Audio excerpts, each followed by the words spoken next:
Welcome to Teacher Tech Bites Camtasia Mac by Steve Dickey. To learn more, go to the Michigan Learning section of iTunes U or go to teachertechbites.com.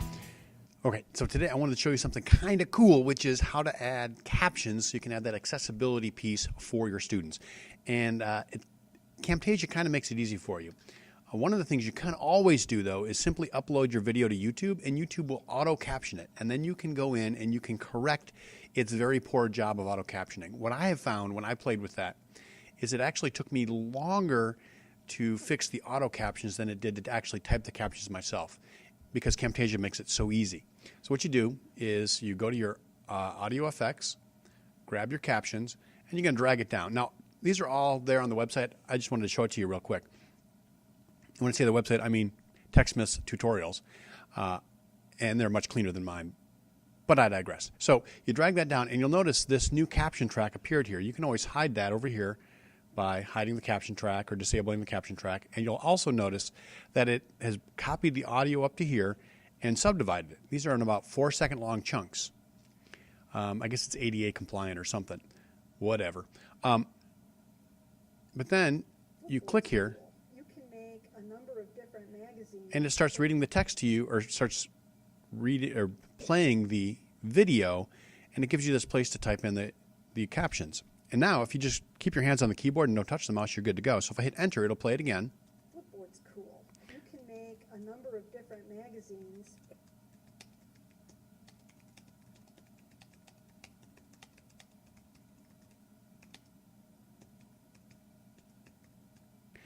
Flipboard's cool. You can make a number of different magazines. Not so bad, right? So you just type in what you hear, and then you hit enter to hear it again, and then you hit tab to go to the next block. And I have, for example, right now,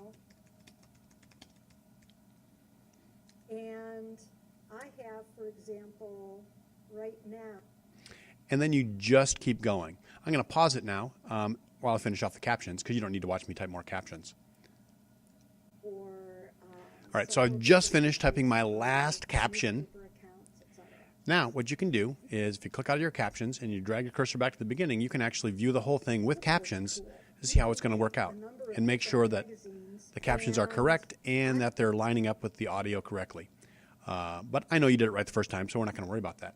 Now, what do? From here, if you go share, you need to know some stuff. So if you share to screencast.com or YouTube, it'll share the closed caption file. Closed captions mean you can turn on and you can turn off the captions. That's the important thing. If you just do an export or export to iTunes or advanced export, what it's going to do is it's going to export it with open captions. And what open captions means is that this caption right here is going to be burned onto the video and there's no way to turn it off. So if you're going to YouTube, not a problem. You just upload it straight to YouTube. It'll upload the video and the caption file. It'll all be synced nicely and it'll work beautifully. However, you might not want to do that. So what I want to do is I want to be able to put this file onto iTunes U. And if I do that, I don't want the open caption. I want the closed caption. So what I'm going to do is we're going to go to share. We're going to share the captions.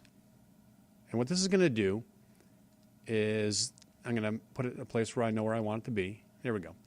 So this is Roz talking about Flipboard, and it's going to create a file in the SRT format. That's fine for our purposes.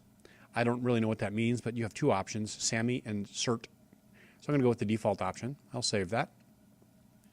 Not so bad, right? And then we reveal in the Finder, hey, there it is. Here's this little 2 kilobyte file. And then we're also going to export our video file. So I'm going to do my normal export. You don't need to see that. All right, so here's my finished video file. Now what I'm going to do is I'm going to go to an app called Sublur. You can download Sublur for free. And I'll make sure the link is here. Now, when you first download Sublur, you're going to need to do something a little different because it's going to be a zip file. You're going to unzip it. And then to launch it the first time, you need to do things a little different. And what you're going to do, this is true of, it's part of the security settings on the Mac, but if you hold down the Control key and then right-click on the file the first time you open it and then click Open, a little dialogue is going to pop up. I've already done it, so it didn't pop up for me. And then you're going to click yes, open it. But you got to hold control and then right click and tell it to open, and then it'll run fine. And then you'll see nothing. You'll notice nothing changed. I've got Subler open. The only reason you can tell is if you look along the top here, here it is. So what I'm going to do now is I need to open my video file. So I'm going to go File, Open. I'm going to go to my video, which was in my iPad interviews, ROS, Flipboard with students. Here's my video file. I'm going to open that up. Cool. And then I'm going to go File, Import, Import File. And from that same folder, I'm going to grab the SRT file that Camtasia exported for me. And then I'm going to click Add. I don't know what any of those options mean. I just use it and it works. And then one last thing you want to do right here is you want to change the language from unknown to whatever language you were speaking in, or typing the track in, I should say. And this is my English track. I haven't translated it to any of those other languages yet. Maybe if I get ambitious, I'll export it as Danish or Swedish or something, just for fun, or probably not. Then what you're going to do is you're going to go File, Save As, and you'll notice it's saving this as an M4V file. And I don't know, I don't change any of these settings. I just click Save. You wait a few seconds. All right. And then we're done. And then we come back to our folder, and there is our M4V file. You'll notice it's just slightly larger than our MP4 file because we've added in our captions. Now, if I open this in QuickTime, first off, if I double click this right now, it's going to open it right back to Subler.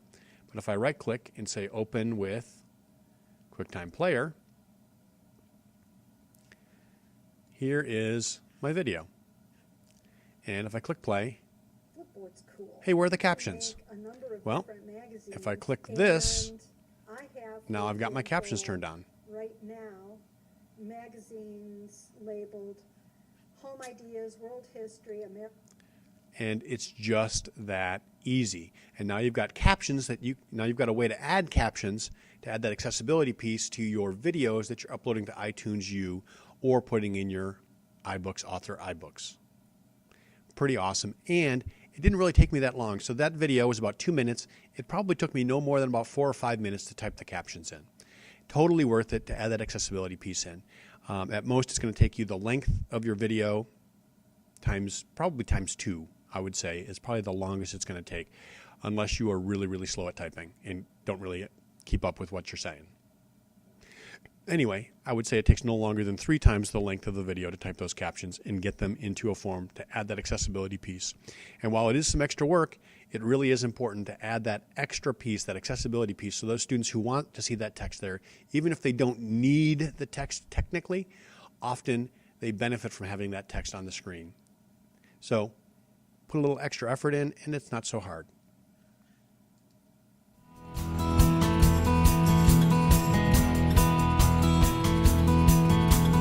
Welcome to my secret lair on Skull Crusher Mountain. I hope that you've enjoyed your stay so far. I see you met my assistant Scarface. His appearance is quite disturbing, but I assure you he's harmless.